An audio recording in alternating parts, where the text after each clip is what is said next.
We're now going to sew one of the lining pockets. This one is just a slip pocket with a binding on top. So the binding is piece K, and these slip pocket pieces are cut from piece H. These pockets are optional, but I like having lots of pockets in my purse. So we're going to place these pieces right sides together, or sorry, wrong sides together.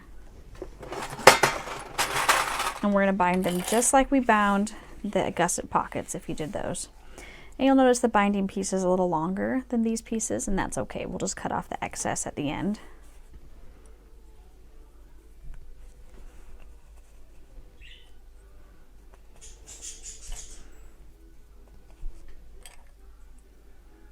So we'll stitch these. Seam allowance is still 3/8 of an inch, 1 centimeter.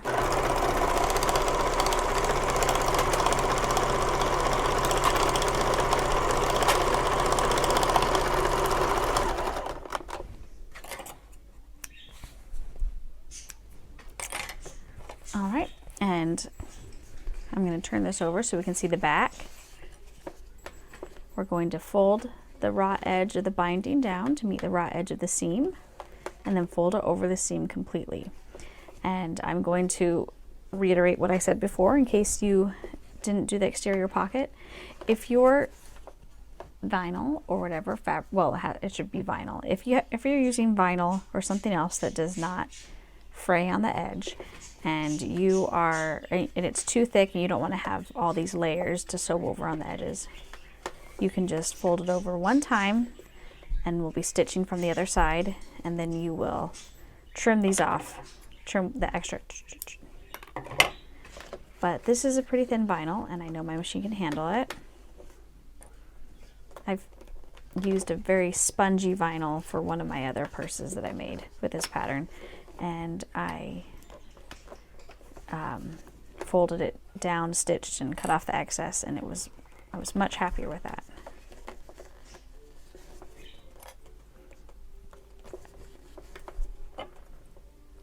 And if your machine just can't handle that many layers, make sure that you don't use a thick accent fabric for this binding. You can always use the exterior fabric, or you can use more of the lining fabric. Just do what your machine can handle. All right, I'm lengthening the stitch, and I'm edge stitching my binding right at the edge.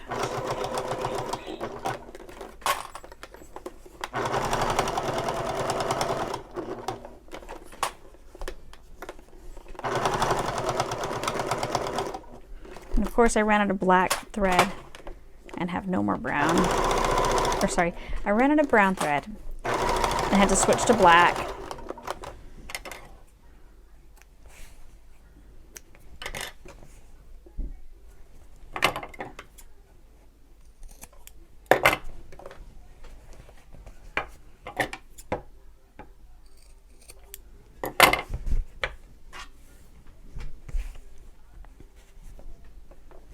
We will take one of the piece H lining side pieces, and we will put this pocket piece directly on top of it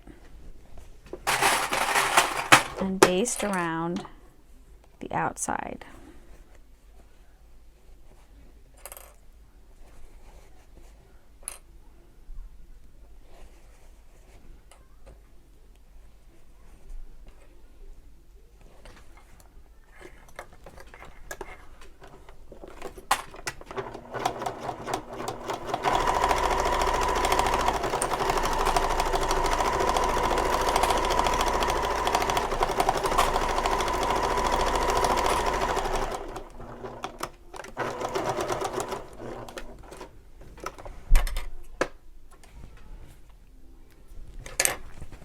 Now this is a little, I don't want it to flop open in the purse, so I do want to cut my pocket, or I want to make it a smaller pocket, but if I go directly down the middle, it'll be hard to fit my fingers in. So I like to do a pocket off to the side, and I can put pens or something in that pocket and then have a larger pocket here. But you can stitch wherever you want, or you can just leave this as one large pocket. And I like to stitch from the bottom to the top, go over a couple of stitches, and then go down in a parallel line.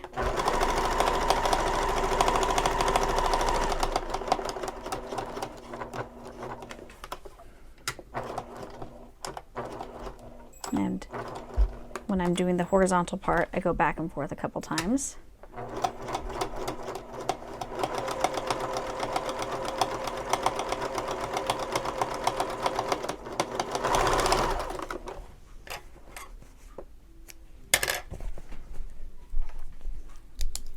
And now, oops, now I can stick pens on this side and larger things on this side. And I am done with the lining slip pocket